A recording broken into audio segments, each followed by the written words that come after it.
오늘은 그 시리즈 설교 잠깐 멈췄고요. 6월절 어린 양 예수라고 하는 제목으로 함께 절기 설교를 하도록 하겠습니다. 어제가 그 6월절 당일이었습니다. 그리고 오늘은 교회력으로는 종려주일이고 내일부터 고난주간이라고 하는 한 주간이 시작되고요. 다음 주일은 부활절, 기독교의 최대 명절이라고 할 수 있는 부활절이 돌아왔습니다. 성경의 하나님의 절기, 성경에 나타난 하나님의 그 시간들은요, 태양을 중심으로 가지 않고요, 음력을 중심으로 가요. 그래서 6월절, 오순절 보면요, 다 보름달이 뜨는 때예요. 특별히 그 이스라엘은요, 해를 하루의 기준으로 보지 않습니다. 달이 뜨면 하루가 시작이다. 그래서 저녁 6시가 하루의 시작이고, 해가 뜨고 해가 지고 다시 해가 뜨니 이 첫째 날이다, 이렇게 표현하거든요. 그러니까 달이 뜨면 사실은 첫째 날의 시작이다라고 보는 게 이스라엘의 세계관이에요. 그래서 하나님의 절기들을 이렇게 매년마다 지나는데 이제 어제가 음력으로 14일이었고 오늘이 15일 되는 날이에요. 오늘 보름달이 뜨겠죠. 그래서 니산월이라고 불리는 그 출애굽한 그때를요, 너희 그냥 새해로 해라, 이게 주님이 그렇게 말씀하시거든요. 우리가 이제 지금 출애굽의 이 시리즈 설교를 하는데 이제 좀 이따 그런 얘기를 보겠습니다만, 출애굽 사건이 너무 큰 사건이에요. 신약에서는 구원을 상징하는 아주 큰 사건이에요. 그러다 보니까 하나님이 너 출애굽한 이후 그때부터가 새해 시작으로 해버려라 그러셨어요. 그래서 니산월이라고 하는 아빕월이라고도 하는데, 어쨌든 그 새해 첫 14일이 6월절입니다. 제가 매년마다 이 절기를 지날 때마다 이 절기에 숨겨져 있는 메시아, 절기에 깃들어져 있는 예수 그리스도가 어떤 분이신지에 대해서 매년 설교하고 있어요.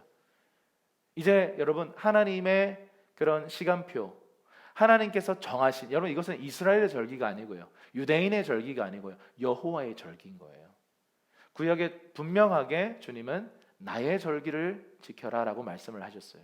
그래서 우리가 율법적으로, 구약의 율법적으로 지금 이스라엘 가서 구약의 유대인들처럼 이걸 지켜야 된다라고 말하는 것은 사실은 과거 율법주의로 돌아가는, 초등학문으로 돌아가는 잘못된 균형 없는 행동이지만, 그렇다고 해서 이거 다 필요 없어 라고 말하는 것도 균형 없는 무개념 행동인 것입니다. 주님은 율법을 폐하러 오신 게 아니라 율법을 어떻게 하시러 오셨다? 완성하러 오셨다. 아멘이시죠? 우리 하나님이 어떤 분이신가에 대해서 이야기할 때 한번 따라 하실까요? 하나님은 시간의 주관자십니다.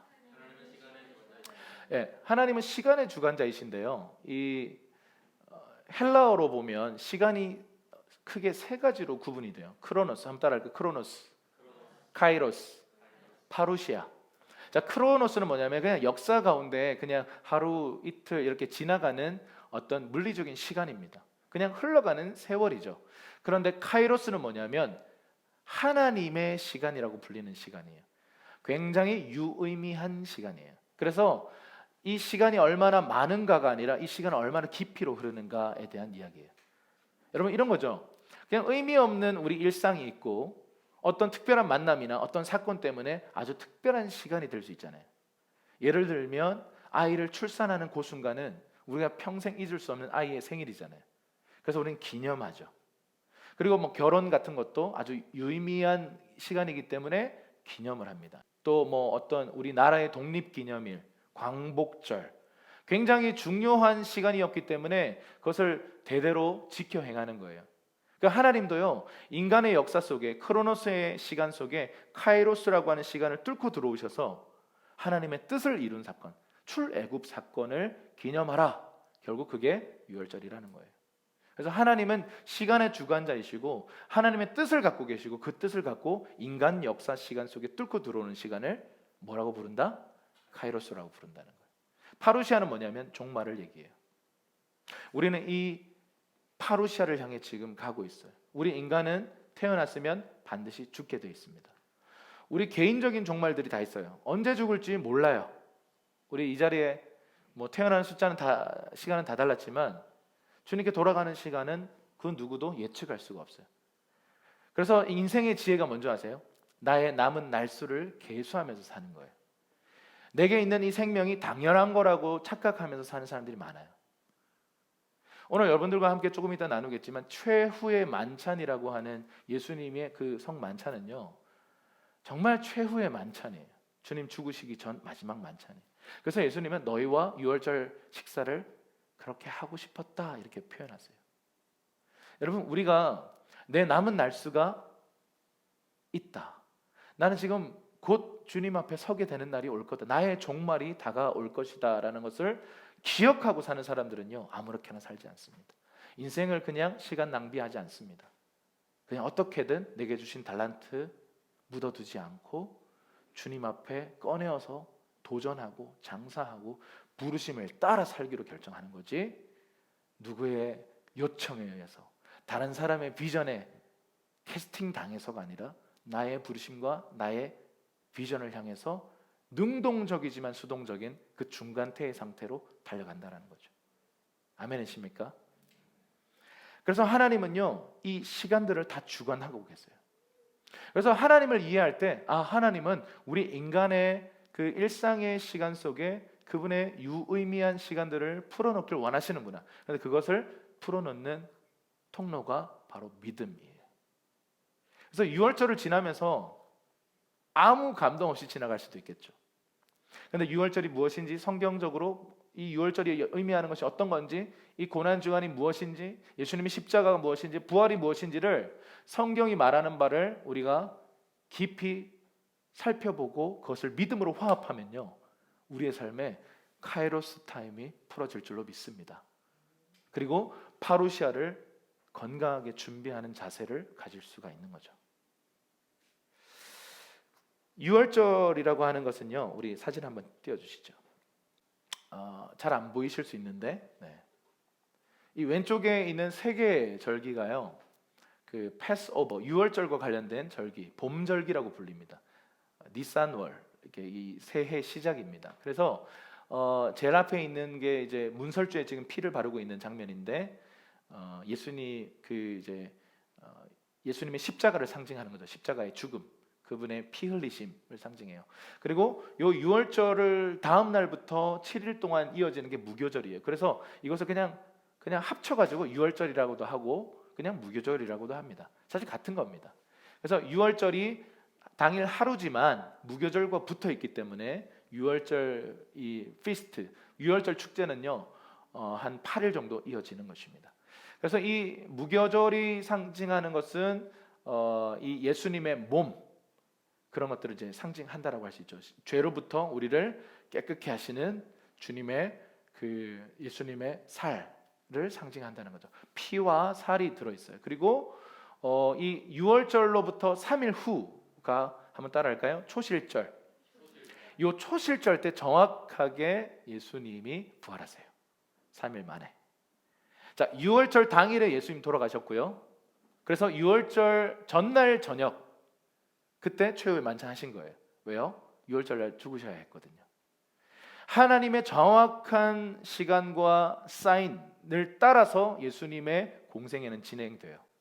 하나님은 시간의 주관자이십니다. 저는요, 이거를요 들여다볼 때마다 소름이 돋아요.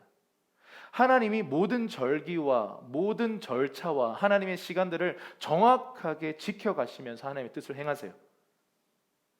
자, 이 초실절이 어떤 날이냐면 보리의 첫 이삭 한 단을요, 첫 열매를 주님께 드리는 날이에요. 성경에 보면 첫 것은 다 주님의 것이다. 그래서 첫 새끼, 그 가축의 첫 새끼도 주님께 드리고, 이 곡식들의 첫 열매들, 뭐 과실 나무들의 첫 열매들을요 주님께 드렸습니다. 자, 그래서 이 첫 보리, 첫 이삭 한 단이 딱 나면 그것을 주님께 드리는 날이고, 그날 정확하게 부활의 첫 열매이신 예수님이 부활하셨어요.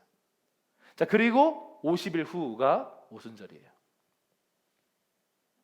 자, 요 6월절은 보리추수의 시즌이고요. 오순절은 밀추수의 시즌이에요. 그래서 이 오순절을 77절이라고 돼요. 50이란, 오순이 50이란 뜻인데 77에 49잖아요. 그래서 이거 그 다음 날이라는 뜻으로 같은 뜻이죠. 오순절이나 77절이나 똑같은 뜻인데, 여기서 이제 맥추절이라고 하는 이 번역이 있는데 잘못된 번역입니다. 오역입니다. 새 번역이라든지 좀 쉬운 성경 이런 곳에는 제대로 번역을 해놨는데 맥추 하니까 보리맥인 줄 알아요. 보리추수는 유월절입니다. 오순절은 뭐 추수? 밀추수. 밀과 보리가 자란다. 작년에 똑같이 이 노래 불렀어요. 그러니까 이 보리추수의 시즌과 오순절은 밀추수의 시즌이다. 근데 정확하게 사도행전 2장에 오순절날 당일 딱 되니까 호련히 하늘로부터 무엇이 임했어요? 성령이 임하셨어요. 여러분 이게 우연일까요? 아니요. 시간의 주관자이신 하나님께서요. 그분께서 절기 속에 계시해 놓은 하나님의 뜻을 예수 그리스도를 통해 하나하나 성취하신 사건이에요. 자, 그런데 유일하게 지금 성취되고 있지 않은 절기가 있습니다. 뭘까요? 마지막 요 오른쪽 파트에 있는 가을 절기예요. 저기 왼쪽에는 봄 절기고요. 중간은 봄 절기에 포함하기도 하지만 사실은 엄밀하게 말하면 초여름 절기예요. 그런데 요 세 번째 요 시즌은 가을 절기예요. 가을 절기가 딱 되면서 어떤 시즌이냐면 오순절을 기점으로요. 이 가을까지 이제 곡식 추수의 시즌에서 이제는 과일 추수의 시즌으로 넘어가는 거예요. 곡식은 먹고 사는 문제죠. 그런데 과실은 우리의 삶을 풍성하게 하는 문제예요. 열매 맺는 문제라고요. 그래서 이 장막절, 초막절로 불리는 이 세 번째 시즌으로 들어갈 때 처음 이제 시작되는 게 뭐냐면 이스라엘에서는 이날이 또 새 신년 시작이에요. 9월 정도 되는데 나팔절이라고 하는 이 시간이 있습니다. 자, 우리가 주님이 다시 오실 때 뭐 분다 그랬어요? 나팔 분다 그랬죠. 정확한 같은 의미입니다. 이 나팔절에 이 나팔을 막 불고요. 그리고 나서 대속죄일 1년에 한 차례 대제사장이 지성소에 들어가는 날입니다. 이 대속죄일 한꺼번에 이 대제사장이 제사를 집례하면 온 이스라엘의 죄가 사해지는 그때 그 놀라운 일이 있을 것이다라는 것입니다. 각각이 상징하는 것들이 있는데요. 하나하나 깊이 다루기에는 오늘 시간이 부족하기 때문에 넘어가겠습니다. 그래서 이 초막절 이 세트는 예수님의 재림을 상징해요. 예수님의 십자가 성령 강림 사건, 그런데 예수님이 다시 오시는 것에 대해서는 아직 성취되지 않은 채로 지금 기다리고 있는 거죠. 그런데 여러분 매년마다 지금 제가 신앙생활 하면서 매년마다 이 절기들이 돌아오거든요. 절기를 왜 돌아오게 하시는 걸까요? 이 feast, 축제라고 하는 뜻을 가졌지만 또 하나는 리허설이라는 뜻을 가졌어요. 리허설이 뭐예요? 총연습이에요. 총연습. 그냥 연습실에서 하는 연습 말고 실제처럼 연습하는 거를 리허설이라고 그래요. 리허설과 연습은 달라요. 연습 다 마치고요. 지금 실제 공연하는 것처럼 막 이 무대 막도 다 하고 막 화면도 같이 띄우면서 이 장비 맡은 사람들이 그냥 익숙해질 수 있도록 실수하지 않도록 한번 해보는 거예요. 그게 리허설이에요. 매년마다 지금 이 리허설을 주님은 이스라엘 백성에게 명령하셨어요. 그리고는 2000년 전 어느 날 유월절 어린 양으로 예수님이 오셔서 죽으셨어요. 할렐루야. 성취되는 사건입니다. 그리고 주님 다시 오시면 어떤 또한 남아있는 성취가 있냐면 어린 양의 혼인잔치가 있을 거랍니다. 오순절날 성령이 부어졌죠. 그러나 성경은 예언하고 있습니다. 요엘을 통해서 하박국을 통해서 전 세계 가운데 강력한 성령의 부어주심이 있을 때가 올 것이다. 부흥의 때, 엄청난 추수의 때가 올 것이다라고 사실 성경 예언서들은 예언하고 있어요. 그러면 이미 성취되었지만 아직 완성되지 않은 그 무언가를 향해 우리는 리허설을 하고 있는 거죠. 또 오순절 지날 때는 그런 부분 메시지들을 또 할 겁니다. 그리고 또 이 가을 9월쯤 되면요, 이 초막절, 장막절 세트, 이 주님의 재림을 상징하는 이것은 아직 성취된 적이 없어요. 이것을 향해서 우리는 매년마다 리허설을 하는 거예요. 주님 다시 오신다. 나팔 불 때 내 이름 부르신다. 내가 공중에서 주님을 맞이하게 될 거다. 주님 다시 오셔서 주님이 통치하시는 왕국이 만들어지게 될 거다 라고 하는 이 메시지를 매년마다 기억하면서 총연습하는 거예요. 그러다가 주님 오시면 당황하지 않고 바로 그 마지막 때에 하나님의 인도함을 따라서, 말씀의 인도를 따라서 당하지 않고 주님 오심을 맞이하는 것이죠. 할렐루야. 그래서 여러분, 절기를 두신 하나님의 목적이 참 기가 막힙니다. 아, 그러하구나. 아무리 우리가요 균형 잡힌 신앙생활을 하더라도요, 십자가와 부활과 성령과 주님의 재림에 대해서 어떤 시즌, 어떤 해에는 좀 복음적인 십자가와 부활에 좀 더 치중할 수도 있고요, 어떤 때는 성령에 좀 더 치중할 수도 있고, 어떤 때는 재림에 좀 더 꽂혀 있을 수도 있죠. 그런데 이걸 균형 있게 하나님 절기를 통해서 기억해라, 기념해라, 그리고 그날을 기다려라 라고 말씀하고 계시는 것이죠. 여러분, 저는 이게 좀 속상한 게 뭐냐면, 신천지나 안상홍, 뭐 여호와의 증인, 뭐 각종 이단과 사이비들이요, 이 여호와의 절기 갖고 장난을 쳐요. 이걸 이렇게 막 구워가지고 결국 내가 구세주야, 이상한 걸 만들어요. 로마에서 이제 기독교가 국교화되면서 이런 유대적인 이 문화들을요 다 그냥 끊어버리는, 그런 말 하잖아요. 목욕물 버리다가 아기까지 버린다, 이런 말이 있어요. 그냥 목욕물만 버려야 되는데 아기까지 버리는, 이거 말도 안 되는 일인데, 우리의 교회사를 보면요, 아니 그냥 우리 삶을 보면 그런 일들이 참 많아요. 버리면 안 되는데 본질까지 같이 버려버리는 거죠. 그래서 여러분, 이 여호와의 절기는요, 율법주의로 돌아가자는, 초등학문으로 돌아가자라고 하는, 뭐 유대주의로 가자라고 하는 말이 아닙니다.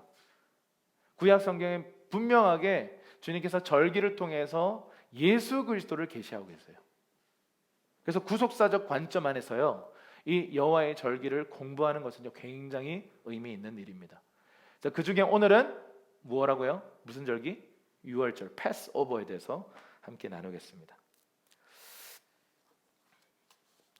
출애굽기 12장 17절과 18절, 그리고 21절과 23절입니다.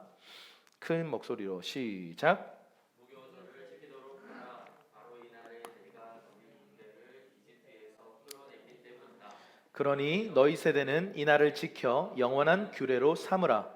첫째 달 14일 저녁부터 21일 저녁까지 너희는 누룩 없는 빵을 먹어야 하고, 그러자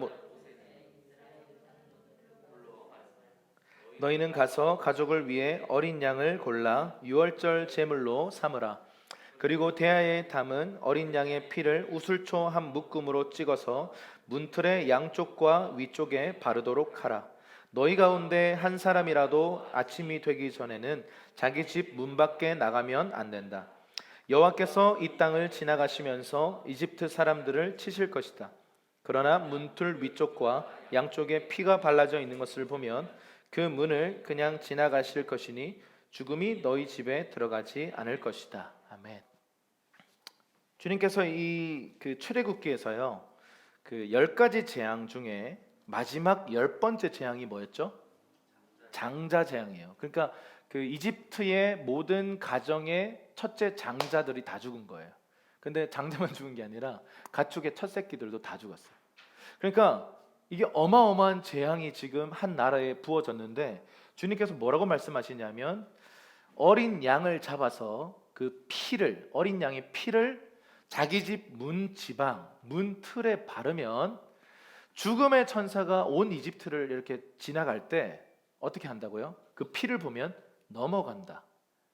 pass over, 유월해 간다라고 하는 그런 뜻을 가진 유월절이 이날 제정되는 거예요. 여러분, 예수님의 피, 기독교에 딱 들어오면 이제 철신자들이 좀 부담스럽고 좀 의아하게 생각하는 것 뭐냐면, 왜 자꾸 피 그러지? 그런 생각 안 해봤니? 별 생각 안 했구나. 왜 자꾸 피 막 노래도 막 피를 노래해요. 예수 피 막 이래. 이게 좀 이상한 종교 아닌가라는 생각이 들어요. 왜냐하면 이것 때문에 그래요. 예수 피 없으면요, 우리는 아무것도 할 수 없어요.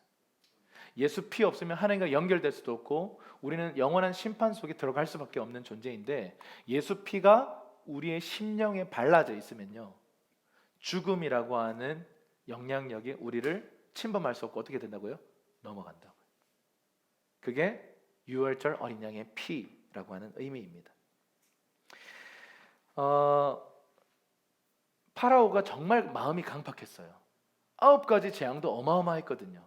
각종 재앙들이 부어졌어요. 막 개구리가 득실거리고 파리가 득실거리고 수많은 이상한 일들이 일어났는데도 9째 재앙 때까지 끝까지 이스라엘 백성들을 놓아주지 않았어요. 그런데 자기 아들이 죽어버리니까 두 손 두 발 들어버린 거죠. 그럼 너희 빨리 가라. 사실은 두려워서 그들을 가라고 한 거예요.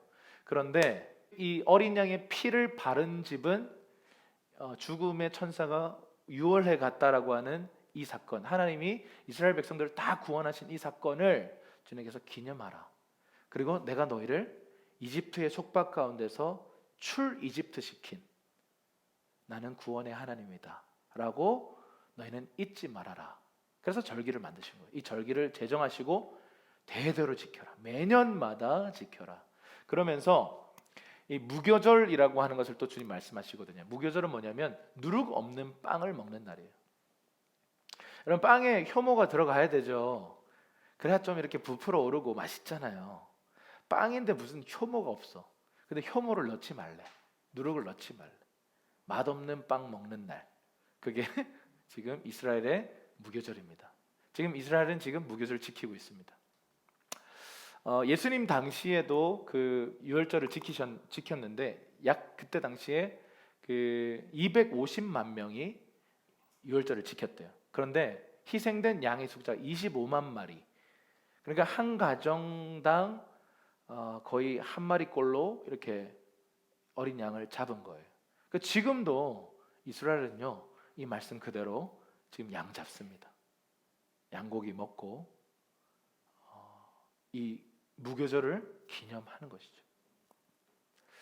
그런데 여러분, 유월절의 그 양이 상징하는 것이 우리에게는 지금 너무나 당연하게 예수 그리스도세요. 너무 일치해요.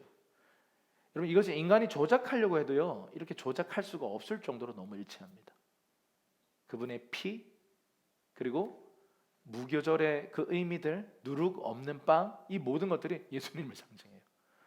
모든 구약의 성막, 절기, 율법은 다가올 메시아에 대한 그림자입니다.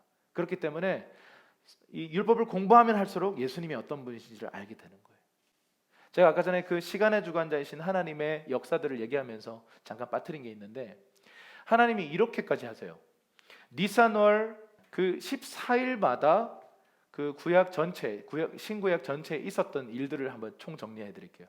7가지 일이 있었는데, 그러니까 이런 거죠. 같은 해에 같은 날에 그 수백 년 전, 수천 년 전에 무슨 일이 있었는가? 자, 1월 17일, 1월 14일이 언제 있었냐면 그 아비벌 니산월 14일 날 출애굽의 그 유월절이 있었어요. 유월절 저녁이었어요. 그런데 그 3일 후가 실제로 출 이집트, 홍해가 갈라지는 일이 있었어요. 자, 그러면 제가 이 예수님의 그 출 이집트의 실제적인 사건이 홍해를 가른 사건이라면, 홍해를 가른 그 사건을 중심으로 그 동일한 날, 이 니산월 17일 날 무슨 일이 있었냐면요, 노아의 방주가 홍수 후에 아라랏산에 딱 걸린 날이에요. 구원의 날이죠. 우연일까요? 세 번째는 뭐냐면, 출애굽을 위해서 어떤 일이 벌어졌습니까? 약속의 땅에 있던 그 야곱의 가족들이 어디로 와요? 이집트로 들어온 날이 니산월 17일이에요. 정확하게 430년이 차던 날 출애굽이 시작된 거예요. 할렐루야. 성경에 보면 분명하게 니산월 17일이라고 말하고 있어요. 또 어떤 일이 벌어졌냐면 여리고 성이 무너진 날이 니산월 17일이에요. 다섯 번째는 히스기야 왕이요, 성전을 정결케 했던 개혁의 날이 니산월 17일이에요. 이렇게 맞출 수 있을까? 또 하나는 에스더 그 설을 보면 하만이라고 하는 사람이 이스라엘을 말살 정책을 해서 죽이려고 하잖아요. 그런데 그 자기가 만든 그 장대에 하만이 달려 죽어요. 그날이 니산월 17일이에요. 마지막으로 예수 그리스도께서 죽으시고 부활하신 날이 니산월 17일이에요. 할렐루야. 여러분, 맞출 수 있을까요? 이거 우리 막 미리 막 약속 땡겨놓고 잡는다고 해도요 이렇게 못 맞춥니다. 시간의 주관자이신 하나님께서 정확하게 하나님의 절기와 하나님의 시간들과 카이로스를요 정해 놓으셨어요. 우리 하나님 이런 분이세요. 공간 또한 주님께서 그렇게 하세요. 우리 아브라함이 그 이삭을 바쳤던 그 산이 모리아 산이잖아요. 거기에 성전이 세워지게 되고요. 그리고 그 자리에서 예수님이 십자가에서 죽으셨습니다. 이게 다 같은 장소예요. 하나님은 시공간의 하나님이세요. 하나님께서 정하신 날, 하나님께서 정하신 장소에서 하나님은 역사하십니다. 할렐루야. 우리 하나님 그런 분이세요. 그래서 이 6월절에 이 어린 양의 피가 결국은 무엇을 리허설한 거예요? 예수님이 십자가에서 흘리실 피를 그동안 이스라엘 백성들은 리허설했는데 지금도 유대인들은요. 물론 요즘 예수 믿는 유대인들이 많아졌어요. 이 놀라운 일입니다. 그런데 지금도 메시아를 기다리고 있어요. 리허설하면서요. 그들은 재림의 예수님을 경험하게 될 겁니다. 이스라엘 전체가 재림 예수님을 맞이하게 될 거예요. 그런데 지금까지도 그들의 눈은 가려져서 메시아여 오시옵소서 그렇게 노래하고 있어요. 근데 우리가 이제 예수님을 먼저 알게 된 이방인인 저와 여러분들은 이미 너무 분명히 6월절 어린 양이신 예수님을 알고 있잖아요. 그 피의 권능이 이미 우리는 경험되고 있잖아요. 자, 우리 3번으로 넘어가서요. 6월절과 성만찬에 대해서 이제 얘기를 한번 해봅시다. 누가복음 22장 1, 2절 전반절까지 그리고 7절 이렇게 두 구간을 읽겠습니다. 시작. 6월절이라고도 하는 무교절이 다가왔습니다. 대제사장들과 율법학자들은 예수를 없앨 방법을 모색하고 있었습니다. 6월절 양을 희생 제물로 잡는 무교절이 됐습니다. 아멘. 자, 6월절이라고도 하는 무교절이라고 표현하고 있어요. 그냥 같다고 생각하시면 되겠습니다. 대제사장들과 율법학자들이 어떻게 해요? 예수를 없앨 방법을 모색해요. 자, 하나님의 이 예언, 하나님의 정확한 시간, 하나님이 정하신 장소에서 예수님은 죽으시도록 예루살렘으로 들어가시는 거예요. 그러니까 무슨 일이 벌어져요? 그 전해에는 그렇진 않았어요. 죽이려고 했으나 죽이지 말자 이렇게 당시의 종교 지도자들은 결정했어요. 그런데 이제 하나님의 카이로스 때가 예비되어 있으니까 어떤 일이 벌어져요? 죽이자 이렇게 가는 거예요. 그리고는 가론 유다라고 하는 예수님 제자 중에 한 사람이 예수를 팔자 이런 생각이 들어온 거예요. 하나님의 뜻이 이루어지는 모든 세팅이 완벽하게 이루어진 거예요. 여러분, 그래서요 하나님의 뜻이 이루어지기 위해서는요 하나님 어둠도 사용하세요. 가론 유다가 있어야 팔려 넘어가죠. 죽이려고 하는 대상들이 있어야 죽죠. 여러분, 우리가 우리의 삶에 일어나는 악의 문제에 대해서요 때로는 하나님 왜 악을 허용하십니까? 왜 내 삶에 고통을 주십니까? 라고 하나님을 향해서 원망할 때가 있는데요, 사실은요 이 모든 것은 하나님의 카이로스 타임을 위해서 그들은 도구일 뿐이에요. 물론 그들은 심판받을 것입니다. 악은 제거될 것입니다. 그런데 그 악마저도, 그 어둠마저도 하나님의 뜻을 이루기 위한 통로로 내 주변에 세팅되어 있는 거예요. 예수님은 가론 유다라고 하는 자신의 제자에게 팔려서, 그리고 종교 지도자들에게 음모를 의해서 그 예수님은 십자가에 못 박혀 죽게 된 겁니다. 그러니까 지금 이 하나님의 카이로스에 가까이 오니까 지금 막 팔려고 하는 생각, 음모를 꾸미게 된 것이죠. 누가복음 22장 19절에서 20절 큰 목소리로 시작. 그리고 예수께서 빵을 들고 감사 기도를 드린 후에 떼어 제자들에게 주면서 말씀하셨습니다. 이것은 내가 너희를 위해 주는 내 몸이다. 이것을 행해 나를 기념하라. 빵을 드신 후 예수께서 마찬가지로 잔을 들고 말씀하셨습니다. 이 잔은 너희를 위해 흘리는 내 피로 세우는 새 언약이다. 아멘. 자, 6월절 만찬은 어떻게 하냐면요, 포도주는 이때 당시에 술이었다라고 보기는 어렵습니다.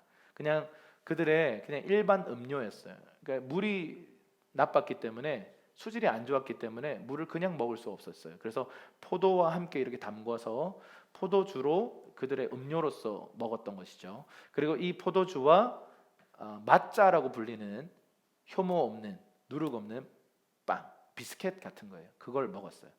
그리고 그날은 좀 특별한 날이잖아요. 양 잡았잖아요. 양고기도 먹습니다. 근데 어떻게 먹냐면요. 출애굽기에 보면 서가지고 먹으래요. 옷 다 입고 고 하면 뛰어갈 수 있게 준비한 채로 신발까지 신고 먹으래요. 그리고 또 급하게 먹으래요. 이 뭐야 이게? 왜 이러는 거예요? 출애굽 여러분 이집트에서 먹는 마지막 만찬이에요. 그러니까 이 유월절 만찬을 예수님께서 재해석 그리고 본질을 말씀해 주신 장면이에요. 뭐라고 말씀하세요?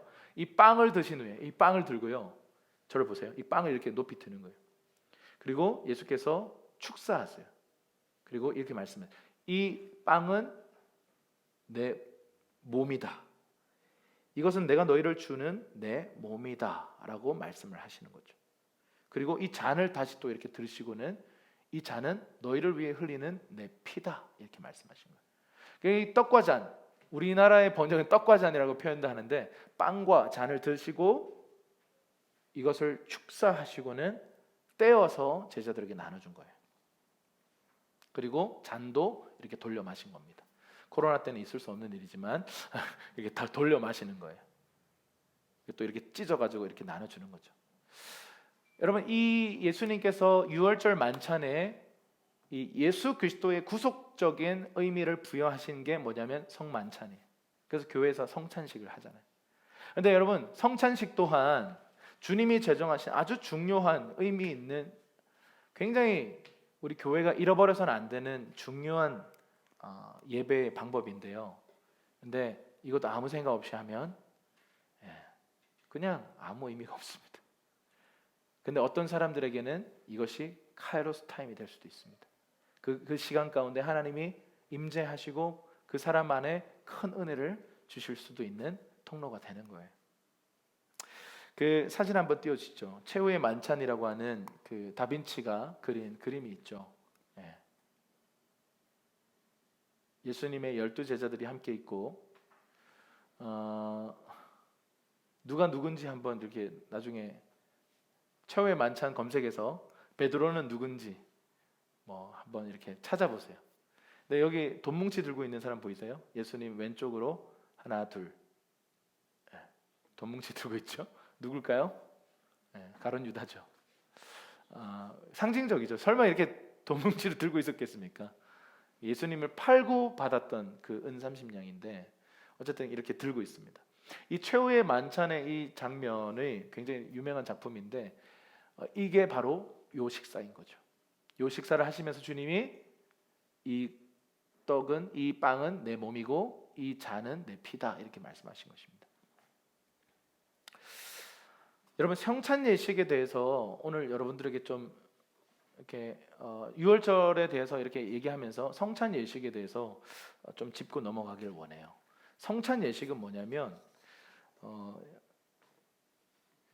예수님의 살과 피를 먹고 마신다.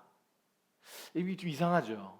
이상한 표현 아닙니까? 그런데 실제로 이것에 대한 다양한 신학적인 관점들이 존재합니다. 로마 카톨릭 교회는요 화채설이라는 걸 주장하는데 화채설은 뭐냐면 실제로 이 빵과 포도 음료가 예수님의 살과 피로 변한다 이렇게 믿어요. 물질은 그대로이지만 본질이 변한다. 예수님의 이 살과 피를 먹는 거다 이렇게 주장을 했고 종교개혁자들은 이것에 대해서 크게 반발했습니다. 그런데 이제 그 종교개혁자들 중에서 그래도 제일 많이 좀 타협점을 찾았던 사람이 루터예요. 마틴 루터요. 마틴 루터는 뭐라고 했냐면 공제설을 주장했는데 공제설은 뭐냐면 변하는 건 아니지만 함께 하신다. 빵 가운데 포도주 가운데 그리스도가 함께 계시다. 비슷한 얘기인 것 같은데 좀 다르게 얘기했어요. 근데 이 얘기를 딱 듣고 종교개혁자들이 또 열받았어요. 쯔빙글리라는 사람이 무슨 소리 하는 거냐? 그건 또 로마 카톨릭과 타협하는 거 아니냐? 이러면서 기념설을 얘기해요. 기념설. 아니야, 이건 기념일 뿐이야. 아무 의미 없어. 그냥 기념이야. 그냥 주님의 피를 상징하고 주님의 몸을 상징하는 것일 뿐이야. 그냥 기억하면 돼. Remember. 이 정도. 근데 그렇게만 이야기하기에는 성경을 읽다 보면 예수님도 그렇고 사도 바울도 그렇고 좀 세게 얘기하거든요. 진하게 얘기를 하고 있으니까 기념이라고만 하기에는 좀 부족한데 라는 생각이 들 수 있어요. 그래서 존 칼빈이라는 사람이요, 뭐라고 얘기했냐면 영적 임재설을 얘기해요. 그러니까 이 루터와 쯔빙글리 사이에 있는 그냥 기념만이 아니라 기념이지만 기념을 넘어서서 영적 임재가 부어지는 거다, 이렇게 얘기했어요. 그러니까 우리 여러분, 그래서 이 칼빈의 주장이 가장 좀 균형이 있다라는 생각이 듭니다. 막 예수님 피와 살로 변한다, 무슨 이상하잖아요. 근데 뭐 루터가 얘기했던 것처럼 뭐 변하는 건 아니지만 함께 있다, 이것도 애매해요. 근데 기념일 뿐이야, 이것도 너무 갔어요. 여러분, 우리가 성만찬할 때 어떤 일이 벌어지냐면요, 우리가 주님의 빵과 주님의 피를 먹고 마실 때 주님이 이 은혜의 방편, 이 은혜의 통로를 통해서요 우리에게 임재하세요. 그리고 또 말씀하세요. 그리고 그리스도와 우리가 하나로 연합되는 거예요. 이게 칼빈이 얘기한 거예요. 그래서 저희가 다음 주에 성찬식을 할 겁니다. 비대면 시대에 어떻게 하냐고요? 지난번에 저희가 고심 끝에 만들어낸 성찬 키트가 있습니다. 여기서 먹진 못해요. 그래서 좀 아쉬워요. 이 자리에서 축사하고 나눠 먹으면 좋겠는데 그것까지 나눠 주는 것까지는 여기서 할 겁니다. 먹는 거는 어디서 하느냐? 여러분, 집에 돌아가셔서 일상의 공간에서 조용히 경건한 시간을 떼서 부부가 함께 혹은 혼자 하십시오. 그래서 함께 이 자리에서 먹고 마시는 게 참 좋겠지만 지금 그럴 수 없으니까 이렇게라도 성찬의 의미를 우리가 기억했으면 좋겠어요. 다음 주 우리 성찬식 할 때요, 그냥 또 한 번 그냥 아무 의미 없는 성찬식이 아니라 우리 어제 그런 얘기 하더라고요. 빵 먹는 날, 뭐 이렇게 카스테라 먹는 날, 이렇게 표현하는 이야기들이 있었는데 진짜 재밌는 표현이죠. 맞아요, 카스테라 먹는 날이에요. 근데 여러분, 이것이 정말 어떤 의미인지에 대해서 우리가 믿음으로 연합해서 우리가 먹고 마실 때 이 안에 놀라운 하나님의 은혜가 부어질 줄로 믿습니다. 전서 10장 16절입니다. 17절 두 구절입니다. 시작. 우리가 감사드리며 마시는 축복의 잔은 그리스도의 피를 나눠 마시는 것이 아닙니까? 우리가 떼는 빵은 그리스도의 몸을 나눠 먹는 것이 아닙니까? 빵이 하나이므로 우리가 여럿일지라도 한 몸입니다. 이것은 우리가 한 덩이의 빵을 나눠 먹기 때문입니다.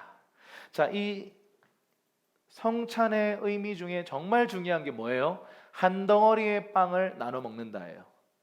이건 무슨 뜻일까요? 이것은 공동체의 의미예요. 그냥 혼자 집에서 먹으면 안 되나요? 예, 먹을 수 있죠. 그런데 성찬이 갖고 있는 의미는 뭐냐면 예수 그리스도의 한 몸 대신 한 덩어리의 빵을요 찢어서 서로 나눠 먹는 거예요. 그래서 성찬을 할 때 우리는 한 몸입니다라고 하는 신앙의 고백이 동시에 선포되는 거예요. 우리 옆에 계신 분에게 한번 얘기할까요? 주 안에서 우리는 한 몸입니다. 네. 아멘. 한 몸이라고 하기엔 요즘 뭐 접촉도 힘들고 네, 좀 애매한데요. 성경에 보면 한 몸이라고 했던 그 그룹들이 교회를 향해서 한 몸이라고 했고요, 부부를 향해서 한 몸이라고 했어요. 그래서 여러분, 이것은요 신비한 묶임이에요. 부부가 한 사람은 행복하고 한 사람은 불행할 수 있을까요? 불가능해요. 한쪽이 불행해지면 같이 불행해지는 거예요. 교회가요 한 사람이 힘들어지면 그 사람은 제끼고 다 행복할 수 있을까요? 아니요. 그 한 사람이 힘듦 때문에 함께 힘들어지는 거죠. 한 사람의 범죄함 때문에 공동체에 어려움이 있을 수 있을까요? 네, 있습니다. 그만큼요 우리는 서로에게 위탁된 관계 속에 살아가고 있어요. 한 몸됨. 그만큼 그래서 지체는요 중요한 존재들이에요. 그냥 뭐 어떻게 지내는지 뭐 알든 모르든 상관없. 아니요. 이 사람의 어떠함이 곧 나의 어떠함이 되는 거예요. 왜냐하면 영적으로 묶여 있어요. 여러분, 가족 중에서도 가족도 사실은 한 몸이라는 표현을 쓰진 않았지만 한 몸과 같잖아요. 그래서 가족 중에 힘든 일을 겪는 가족이 있으면 내가 편하지 않죠. 함께 힘들죠. 기쁜 일을 겪고 있으면 함께 기뻐하는 거죠. 여러분, 교회도 마찬가지예요. 오늘날 너무나도 개인주의화된 이 사회 속에서요, 우리가 하나다라고 하는 이 의식을 갖는 것이 거의 불가능해 보입니다. 그런데 우리가 이 성경이 말씀하고 있는 이 말씀을 믿고 인정하고 따라가기 시작하면요, 특별히 다음 주에 하게 될 그 성찬 예식, 우리가 여러분 나누어 받을 때, 아, 내가 이 그리스도의 한 몸 된 지체구나, 저 형제가 나의 지체구나, 내가 귀라면 저 형제가 코구나, 저 형제가 눈을 깜빡여줘야 내가 볼 수 있구나, 나는 눈이고 저 형제는 눈꺼풀이구나. 여러분, 눈꺼풀이 얼마나 위대한 줄 아세요? 나 야구공 제가 어릴 때 맞아본 적 있거든요. 좀 멀리에서 뭐가 이렇게 와요. 이러더니 제 눈에 맞았어요. 큰일 날 뻔했죠. 그것도 하드볼이에요. 하드볼. 그냥 물렁공 말고요, 단단한 공 있잖아요. 쇠공. 그걸 맞은 적이 있어요. 진짜 살아있는 게 기적이 아닌가 이런 생각이 듭니다. 근데 그때 어떤 일이 벌어졌냐면, 제 눈을 뜬 채로 맞았다면 어떤 일이 벌어졌을까요? 끔찍한 일이죠. 근데 어떻게 제 눈꺼풀이 역사했냐면, 그렇게 했어요. 순간적으로 웅크리면서 이 근육도 없으면서 모든 주변의 근육을 모아가지고 막아준 거예요. 그래서 더 연약하지만 소중한 장기인 누나를 보호한 겁니다. 여러분, 이게 지체의식이에요. 내 옆에 있는 지체 눈알이 눈알이든 뭐 콧구멍이든 무엇이든 간에 나는 코털이요, 너는 코다, 뭐 이렇게 한다면, 여러분, 코털이 지나치게 많이 깎으면 안 됩니다. 할렐루야. 제가 한 번은요, 코털이 자꾸 이렇게 삐져 나와서 이렇게 경작을 했어요. 이렇게 탁 경작을 했는데, 그날따라 너무 많이 경작을 했네. 좀 잘못해가지고 피도 났어요. 이렇게 그 가위에 찔려가지고. 근데 제가 그때 황사가 오는 줄 모르고 이게 나갔다가 이렇게 막 황사를 그대로 마셔서 코가 제 기능을 못한 거죠. 그래서 좀 많이 안 좋았던 기억이 있습니다. 여러분, 우리 지체는요, 필요 없는 지체가 없어요. 손톱도 필요하고 눈썹도 필요하고, 눈썹 없는 사람 다 들어가는 거예요. 그래서 여러분, 내 지체가 내가 볼 때는 좀, 아유, 이 인간, 아유, 이렇게 생각될 줄 몰라도, 그 인간이 여러분, 우리가 연결돼 있을 때 지체로서 서로를 보호한다라는 것입니다. 지체가 힘들어지면 나도 힘들어지는 거죠. 눈알이 위험한 일인데 눈꺼풀이 보호하는 거죠. 여러분, 우리가 서로를 그렇게 주 안에서 연결되어 있는 게, 그게 바로 교회인 것입니다. 우리 옆에 계신 분에게 다시 한번, 앞뒤 분 보면서, 우리 지체입니다 한번 얘기하시죠. 자, 고린도전서 11장 26절에서 29절 마지막으로 우리 함께 좀 보십시다. 시작. 그러므로 여러분은 이 빵을 먹고 이 잔을 마실 때마다 주가 오실 때까지 그분의 죽으심을 선포하는 것입니다. 그러므로 누구든지 주의 빵이나 잔을 올바른 마음가짐 없이 먹고 마시는 사람은 주의 몸과 피를 짓밟는 죄를 저지르는 것입니다. 그러니 사람이 자기를 살핀 후에 빵을 먹고 잔을 받도록 하십시오. 주의 몸이 의미하는 것을 모르고 먹고 마시는 사람은 자기가 받을 심판을 먹고 마시는 것. 29절이 조금 무서운 구절처럼 느껴지죠. 그런데 여러분, 성찬의 의미를 알고 먹으라는 거예요. 종교적인 행사로 혹은 아무 뜻없는 그런 종교로 전락시켜서는 안 된다는, 이거 아주 중요한 거고 아주 소중한 거다. 그러니 의미를 알고 먹어라. 그래서 다음 주에 여러분 드실 때 오늘 한 이 설교를 기억하시고, 우리가 우리의 모든 죄를 짊어지신 그분께 우리의 겸손한 고백들을 하면서 믿음으로 먹고 마시는 우리가 되기를 바랍니다. 자, 그래서 이 6월절을 그러면 우리가 어떻게 지나면 좋겠는가? 이번 한 주간 우리 어떻게 지나야 하는가? 자, 그 부분을 얘기하고 좀 마무리하겠습니다. 고린도전서 5장 7절에서 8절입니다. 시작.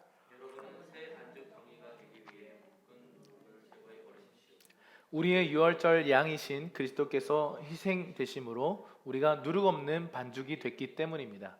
그러므로 묵은 누룩 곧 악하고 해로운 누룩이 든 빵으로 절기를 지키지 말고 오직 순결함과 진실함 곧 누룩 없는 빵으로 지킵시다. 아멘. 자, 이 새 반죽 덩이가 되기 위해서 뭐 해야 되냐면, 물은 묵은 누룩을 제거해야 되는 거예요. 우리가 지금 새로운 시즌으로 계속 가고 있잖아요. 하나님께서 여시는 새로운 계절로 계속 가고 있어요. 그런데 그 계절로 가기 위해서 우리가 지금 이 6월절 지나면서 무교절을 지나면서 해야 할 일은 누룩을 제거하는 거예요. 여러분, 누룩이 뭘 상징할까요? 죄의 타협입니다. 누룩이란 건 혐오가 작아요. 그런데 작은 죄가 우리 안에 타협되어서 딱 들어왔을 때 어떤 일이 벌어져요? 점점 부풀어 올라요. 그래서 주님은 바리새인의 누룩, 헤롯의 누룩을 주의해라 그러셨어요. 죄를 상징합니다. 그래서 우리가 한 주간, 이 고난 주간 동안 해야 할 일은 뭐냐면 우리의 죄를요 주님 앞에 좀 고백할 필요가 있어요. 거룩을 위해서 기도할 필요가 있어요. 우리 안에 타협되어져 버린 기준들, 내가 그냥 낮춰버린 나의 기준들, 하나님의 거룩이 아닌 내가 그냥 설정해버린, 낮춰버린 타협된 기준들을 주님 앞에 회개할 필요가 있습니다. 이번 한 주간이 그런 주간이에요. 누룩 없는 반죽으로 새 반죽 덩어리가 되기 위해서 순결함과 진실함으로 누룩을 제거하는 거예요. 그래서 이 6월절 피스팅 보면요, 마지막에 이렇게 보면 누룩을 이렇게 불에 던져서 태워버립니다. 이 죄를 이렇게 태워버리는 것을 상징하는 거죠. 요한일서 1장 9절입니다. 그래서 개인적으로 우리가 이 말씀을 붙들고 한 주간 기도하길 바라요. 시작. 만일 우리가 우리 죄를 자백하면 하나님은 신실하고 의로우신 분이시므로 우리 죄를 용서하시고 모든 불의에서 우리를 깨끗하게 해주실 것입니다. 아멘. 믿으십니까? 여러분, 어떠한 죄라 할지라도요, 우리가 정말 겸손하게 자백하면요, 스스로 인정하고 고백하면요, 하나님은 우리 죄를 용서하시겠다 약속하셨습니다. 할렐루야. 모든 불의에서 우리를 깨끗하게 해주시겠다 주님 약속하셨습니다. 이 약속 붙들고 여러분 이 한 주간 우리 스스로를 좀 돌아보는 시간을 갖길 바랍니다. 그리고 또 하나 예수님이 하신 것이 있어요. 누가복음 19장 45절 46절입니다.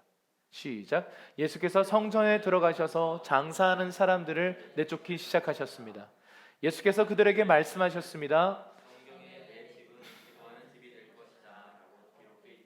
그런데 너희가 이곳을 강도들의 소굴로 만들었구나. 아멘. 성전에 들어가셔서 장사하는 사람들을 뒤엎어 버리셨어요. 그래서 막 주님 화를 내셨어요.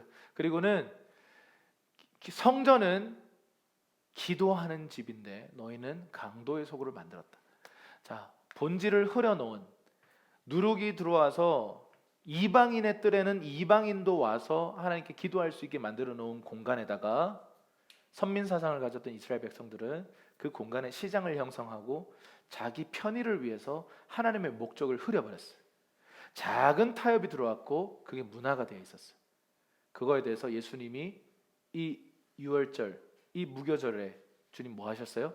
다 뒤엎어버리신 거예요. 그래서 우리가 이 무교절을 지나면서, 6월절을 지나면서 무엇 해야 될까요? 교회의 거룩을 위해 기도해야 돼요. 개인의 거룩과 교회의 거룩이요, 주님께서 설정하신 교회의 디자인은 기도하는 집이에요. 아멘이십니까? 그래서 딴 거 엄청 갖다 놓은 거야. 타협해가지고 인간적 생각 다 들여놓은 거예요. 이게 좀 편하지 않아? 이게 효율적인데, 효율과 편리라고 하는 이름으로요, 교회 안에다가 시장을 만들어 놓은 거예요. 이것이 오늘날 우리 교회 안에도 들어올 수 있습니다. 이번 한 주간 여러분 우리가 특별히 기도에 힘쓰십시다. 개인의 경건, 거룩을 위해서, 그리고 공동체의 거룩을 위해서요. 매년마다 이 6월절 무교절을 지나면서요, 이걸 하는 거예요. 그래야 새 떡반죽 덩이가 될 거라는 거예요. 그래서 주님이 빚으시고 주님이 역사할 것입니다. 할렐루야. 오늘은 여러분들에게 좀 이 절기에 관련돼서 좀 티칭을 했어요. 그래서 이번 한 주간 여러분 오늘 공부한 이 내용들을 갖고 살아보시기를 주님의 축복합니다. 아니, 살아보시는 게 아니라 살아내시기를 주님의 이름으로 축원합니다. 그래서 기도를 좀 더, 요즘 기도가 약해져 있다면 기도를 결단하시고 주님 앞에 나가서 개인과 공동체의 거룩을 위해서 함께 싸워주시기를 바랍니다. 예수님이 성전에 들어가셔서 막 파이팅 하셨잖아요. 막 엄청난 막 이렇게 파이팅을 하셨거든요. 그래서 이번 한 주간은요, 막 우리 그런 죄와의 싸움, 우리 안에 은근슬쩍 들어와 있는 타협들을 싸워내는 한 주간이 되길 바랍니다. 그래서 다음 주에 모였을 때 우리 안에 그 모든 죄로부터의 자유함, 그리고 부활의 권능과 기쁨이 부어지는 귀한 시간이 되기를 우리 간절히 소망합니다. 자, 말씀을 마무리하겠습니다. 6월절은요 양을 잡는 당일 하루고 그 다음 날부터 누룩 없는 빵을 먹는 무교절이 7일 동안 진행된다고 말씀드렸어요. 예수님은 이 무교절 6월절에 예루살렘에 입성하셨고 비본질로 타협된 더럽혀진 성전을 깨끗게 하셨어요. 그리고 우리에게도 우리의 모든 죄를 자복하고 깨끗해 그분이 입성하실 수 있는 예루살렘으로, 새 예루살렘으로 우리의 마음의 공간을 내어 드리는 것을 위해서 기도하라 이렇게 말씀하고 계십니다. 그렇게 우리가 우리를 준비하고 다음 시간, 다음 주에 모였을 때 성찬을 하십시다. 그걸 통해서 하나님 우리의 삶에 놀라운 은혜를 주실 줄로 믿습니다. 아멘. 우리 함께 좀 기도하시죠.